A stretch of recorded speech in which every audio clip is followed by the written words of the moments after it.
नमस्ते विद्यार्थी मित्रांनो, आपण आजपर्यंत लॉग टेबलचा फर्स्ट पार्ट आणि सेकंड पार्टचा अभ्यास केला. फर्स्ट पार्टमध्ये आपण कॅरेक्टरिस्टिक कसं फाइंड करायचं ते बघितलं आणि त्याच्यामध्येच व्हिडिओच्या एंडला आपण अँटीलॉगचं थोडं माहिती सांगितली आहे. नंतर सेकंड जे लेक्चर आहे आपल्या लॉग टेबलचं, त्याच्यामध्ये अँटीलॉग आणि लॉग दोघी माहिती मी तुम्हाला सांगितलेलं, how to find log, how to find antilog. तर ते दोघंही जे व्हिडिओज आहेत ते एकदम डिटेल्स बघा आणि नीट समजून घ्या, कारण तरच तुम्हाला ते लॉग टेबल हे समजू शकेल. तर पुन्हा पुन्हा बघा वाटल्यास ते. आणि जर समजा आपल्याला समजायला लागलं तर आपण स्वतःहून कोणत्याही संख्येचं मल्टिप्लिकेशन, कोणत्याही संख्येचं डिव्हिजन किंवा कोणत्याही संख्येचं रूट आणि पॉवर हे फाइंड करू शकतो.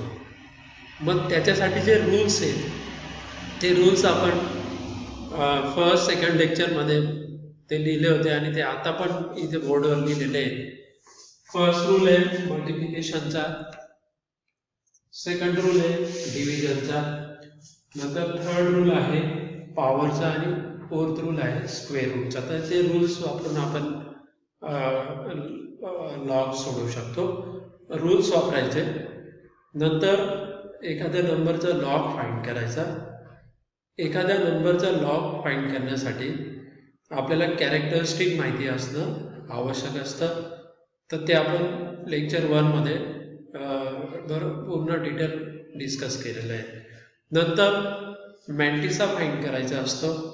मॅन्टिसा फाइंड करण्यासाठी आपल्याला बुकचा वापर करावा लागतो. लॉग टेबलचं बुक असेल किंवा प्रॅक्टिकलचं जे आपलं बुक आहे त्याच्या शेवटी लॉग आणि अँटीलॉग हे टेबल दिलेले आहेत. त्याच्यातला लॉग फाइंड करायचा असेल तर लॉगचा टेबल काढायचा. अँटीलॉग फाइंड करायचा असेल तर त्यावेळेस अँटीलॉगचा टेबल काढायचा. लॉग आणि अँटीलॉग हे लॉग टेबलमधून किंवा पुस्तकातून बघण्याची मेथड ही सेम आहे. फक्त लॉगमध्ये कॅरेक्टरिस्टिकचे रूल्स वेगळे असतात. अँटीलॉगमध्ये पॉईंट देण्याचे जे रूल्स आहेत ते वेगळे, म्हणजे ते रूल्स हे लॉगच्या विरुद्ध असतात. तर ते बघू आपण आज. थोडंसं अँटीलॉग कसा फाइंड करायचा ते पण मी सांगणार आहे आणि 1-2 एक्झाम्पल्स मी घेणार आहे, म्हणजे तुम्हाला लॉग आणि अँटीलॉग ही गोष्ट एकदम क्लिअर होऊन जाईल. तर हे जे लॉग असतात, लॉग टेबलचा जो यूज आहे हा केमिस्ट्रीमध्ये पण आणि फिजिक्समध्ये पण युजफुल आहे आपल्याला, 11वीला पण आणि 12वीच्या स्टुडंट्सला पण. तर लास्ट टाइम आपण लेक्चर नंबर 2मध्ये 2 एक्झाम्पल घेतले होते. त्या 2 एक्झाम्पलचे लॉगचे बेरीज करून त्यांचं जे फायनल जे आन्सर आलं होतं बेरजेचं, तर त्या बेरजेचं फायनल आन्सर आलं होतं 1.9822. This is the final answer. And finally we find the antilog. म्हणजे एकदम शेवटी आपण अँटीलॉग फाइंड करत असतो. एकदम सर्व बेरीज, वजाबाकी, गुणाकार, पॉवर सर्व काही झालं की मग एकदम लास्ट स्टेप असते अँटीलॉग. मग समजा ह्या नंबरचा आपल्याला अँटीलॉग फाइंड करायचा आहे. अँटीलॉग आपण जेव्हा फाइंड करतो तर त्यावेळेस असाच नंबर येतो. एक तर 1.9855 म्हणजे एक नंबर असतो, एक तर बार असेल किंवा 0 असेल किंवा एक कोणताही नंबर असेल आणि पॉईंट आणि 4 डिजिट असतील. म्हणजे असं अँटीलॉग नंतर, म्हणजे अँटीलॉग या संख्येचा आपल्याला फाइंड करायचा आहे. Find antilog of this number. Now to find antilog of this number we first see the antilog table. We see the antilog table. This is antilog table.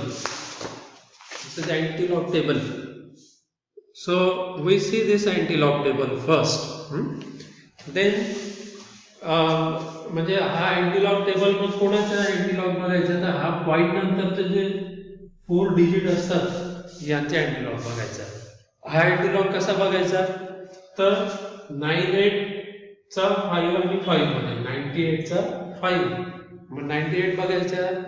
तो फर्स्ट कॉलम आहे, फर्स्ट कॉलम मध्ये 98 बघायचा. 98 ते 00 to 99 पर्यंत ते दिलेलं आहे, ते आपण तिथे 98 शोधायचा. नंतर 5 98 चा 5 मध्ये बघायचं तर आडवे ते 0 टू 9 आहेत बघायला. फर्स्ट लॉग टेबल जर समोर असतं तर लगेच लक्षात येईल तुमचं की 0 टू 9 मध्ये हा 5 शोधायचा आणि 98 चा 5 मध्ये नंबर हा आलेला असेल 9861. प्रत्यक्ष जर लॉग टेबल बघितला तर हे एकदम क्लिअर कट समजेल, एकदम इझी येते. देन प्लस मीन डिफरन्स. आता 98 चा 5 मध्ये बघितला, मग आता हा जो 5 जो आहे हा 5 कुठे बघायचा तर मीन डिफरन्स पण आहे तिथे बघा राईट साईडला. मीन डिफरन्स 1 टू 9 आहे. मग 1 टू 9 आहे त्याच्यातला आपण बघायचं 5 आणि 5 98 पर्यंत यायचं. 5 जर 98 पर्यंत जर आलं तर तो मीन डिफरन्स आहे 11. ते बघा तुम्ही. आणि हे ऍड केलं म्हणजे 9672 हा त्याचा म्हणजे अँटिलॉग टेबल वरून आपण 9672 असं हे लिहिलं किंवा फाइंड केलं. मग आता हे काही फायनल आन्सर नसतं. मग आज इथे 1 आहे बघा, हा 1 आहे. जर हा कॅरेक्टरिस्टिक इथे 1 असेल तर या 2 नंबर नंतर पॉइंट द्यायचा. After 2 digits you have to give decimal point. म्हणजे 1 असेल तर 2 नंबर पॉइंट द्यायचा. 2 असेल, suppose this is 2, suppose this is 2, then this point will be here 967.2. Suppose this is 3, then this point will be 9672 and then point. तर हा असा अँटिलॉग असा find केला जातो.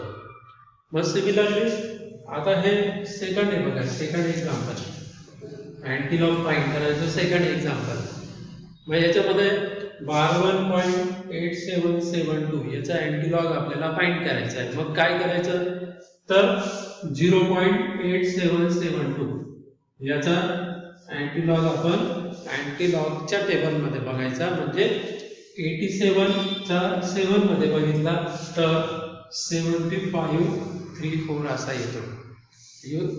You see 87 in 7 will be 7534. Then this 2 is last, means you see this 2 in mean difference. Mean difference 1 to 9 पर्यंत आहे. मग 1 2 3 4 मग 2 खाली यायचे. मग खाली 87 पर्यंत यायचं. 87 आणि 2 मग 2 चा mean difference आहे 3. मग हा 3 इथे ऍड करायचा. मग ऍड जर केलं तर 7537 असं येईल. मग आता हा 7537 हे काही फायनल आन्सर नाही आहे. तर 7537 is not final answer. You have to give point. How to give point? Here this is bar 1. This is bar 1. If this is bar 1, then this will be 0.7537. Means if this number is more than 1 or 1, then the rule will be different. Means if it is 3, then 1 2 3 4 and then point. But if it is bar 1, means if this number is bar 1 or bar 2 or bar 3, then give 0 and then point. If it is bar 2, then 0.07. Means if it is bar 2, then there will be 2 zeros with point. If it is bar 3, there will be 3 zeros. Means after point there will be 2 zeros and before decimal point there will be 0. So this is the method to find the antilog. The antilog find करायची ही method मी सांगितले. Now let us see one example here. 59.22 cube. Let us solve this. And to solve this, we use rule number 3. Log of a raised to b equal to b into log of a. The third rule is आपण utilize करू, use करू. So using that rule, we can write log of 59.22 cube equal to 3 into log of 59.33. हा rule वापरला आपण third rule आणि third रूलचा use करून इथे हा नंबर असा लिहिला म्हणजे इथे a इक्वल टू 59.22 आणि b इक्वल टू 3 आहे. मग now log of 59.33, find log of 59.33. How to find log of 59.33? Use log table. Using log table, not antilog table, use log table and see 59 in 2 म्हणजे 59 चा 2 मध्ये बघायचं तर तो number येईल 7723 आणि मीन डिफरन्स 2 चा मीन डिफरन्स 1 तर तो ऍड करायचा 7724 तर इकडे येईल 7724 and since this is 59 it is a 2-digit number, its characteristic will be 1. तर तो कॅरेक्टरिस्टिकचा रूल काय आपला की if number is greater than 1 then the characteristic is equal to number of digits minus 1. Number of digits of the integral part minus 1. Integral part कोणता इथे 59. किती digit आहे इथे 2 डिजिट. मग 2 minus 1 will be 1. So 1.7724. This is the characteristic of this. This is the log of this number. Log of 59.33 equal to this. Now multiply this 3 with this 1.7724. Direct गुणाकार करायचा. नेहमीची जी गुणाकाराची जी मेथड आहे direct गुणाकार करायचा and this will be 5.2172. Now finally we find the antilog of this number.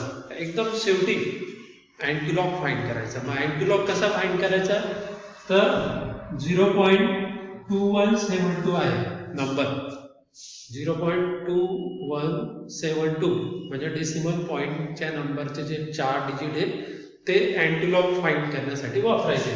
मग 2172 मग अँटिलॉगचं page काढा. अँटिलॉगच्या पेज मध्ये 21चा 7 मध्ये बघायचा आणि तो नंबर राहील 1648. That number is 1648. Then its mean difference is 2. So 2 mean difference of this 2 is 1 and so add these 2 it will be 1649. म्हणजे ते जर समजा तुम्ही अँटिलॉग टेबल मध्ये जर बघितलं मीन डिफरन्स जर ऍड केला तर आपल्याला 1649 असा हा नंबर मिळतो अँटिलॉगचा. मग आपण तो नंबर इथे लिहायचा 1649 म्हणजे असं लिहिला समजा 1649. मग हा जो 5 पॉइंट नंबर आहे याचा यूज करायचा. मग आता मी आता सांगितलं तुम्हाला how to use characteristic for the antilog. तर हा 5 असेल तर इकडे 5 आलेला आहे तर 5 प्लस 1 करायचं. 5 प्लस 1 इक्वल टू 6. मग 1 2 3 4 5 and 6 तर हे याचं फायनल आन्सर आहे 164900. means this number will be such that it has the 6 number of digits in the integral part. So these are the 6 number of digits and this is final answer. You can write this as 1.649 into 10 raised to 5. So this is answer. So this is also one method to write the antilog. तर हे याचं final answer आहे. तर या पद्धतीने तुम्ही जर example जर सॉल्व्ह केले तर कोणतेही एक्झाम्पल तुम्ही सॉल्व्ह करू शकता. जास्तीत जास्त एक्झाम्पल तुम्ही सॉल्व्ह करा आणि जास्तीत जास्त प्रॅक्टिस करा म्हणजे तुम्हाला लॉग टेबल हा चांगला समजू शकेल. आपले सर्व तिघही लेक्चर